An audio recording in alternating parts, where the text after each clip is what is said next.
പഴയ ഉത്സാഹവും പ്രസരിപ്പും ഒന്നും ഇല്ലെന്നേ. അങ്ങനെ വരാനൊരു ചാൻസ് ഇല്ലല്ലോ. நான் கடவுள்கிட்ட போய் வேண்டிட்டு நீ வந்து காவடி எடுப்பேன்னு. കാവടിയോ? ഹര ഹര ഹര ഹര ഹര ഹര ഹരോ, ഹര ഹര. இனிமே இவன் முருகனோட ஆளு. ഇനി അങ്ങോട്ട് കട്ടവ്രതമായിരിക്കുമല്ലോ. അതൊക്കെ അത്രേ ഉള്ളൂ.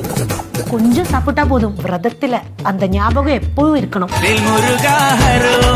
യേശുവിൻ്റെ ഉത്സാഹവും പ്രസരിപ്പും ഒക്കെ തിരിച്ചു കൊണ്ടുവരാൻ വേണ്ടിയിട്ട് കാവടി എടുപ്പിച്ചിരിക്കുകയാണ്. എന്തായാലും അത്യാവശ്യം കുഴപ്പമില്ലാത്തൊരു എപ്പിസോഡായിട്ടാണ് പ്രമോ കണ്ടപ്പം തോന്നിയത്. പിന്നെ ശിവാനിയെ നല്ല രീതിയിൽ മിസ് ചെയ്യുന്നുണ്ട്.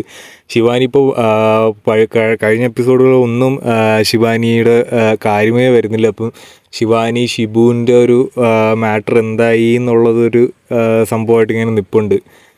പിന്നെ നമുക്ക് മെർലിൻ്റെ കാര്യവും ഒരു ഫൈനൽ ഒരു കൺക്ലൂഷനിലേക്ക് എത്താനായിട്ട് സാധിച്ചില്ല. മെർലിൻ്റെ കാര്യങ്ങളും അങ്ങനെ കുറച്ച് പരിപാടികൾ എന്തായാലും പെൻഡിങ് ആണ്. പിന്നെ നമ്മൾ പറഞ്ഞൊരു ട്രിപ്പിൻ്റെ ആ ഒരു എല്ലാവരും കൂടെയൊക്കെ ആയിട്ടൊരു ട്രിപ്പ് പോകുന്നതിലൊക്കെ വേണമെങ്കിൽ ശിവാനിയൊക്കെ തിരിച്ചു കൊണ്ടുവരാവുന്ന സംഗതികളാണ്. അപ്പോൾ കുറച്ചും കൂടി അങ്ങനത്തെ കണ്ടൻറ്റുകളും കൂടെ ഇനി വരുമെന്ന് നമുക്ക് പ്രതീക്ഷിക്കാം. ഇന്നത്തെ പ്രമോ അത്യാവശ്യം കുഴപ്പമില്ലാത്ത രീതിയിലുള്ള നമ്മുടെ ക്യാരക്ടേഴ്സിനെ വെച്ചിട്ട് തന്നെ ഒരു സംഭവം സെറ്റ് ചെയ്തിട്ടുണ്ട്. എന്തായാലും എപ്പിസോഡ് വരുമ്പോൾ നമുക്ക് കണ്ടറിയാം എത്രത്തോളം കോമഡി വർക്ക്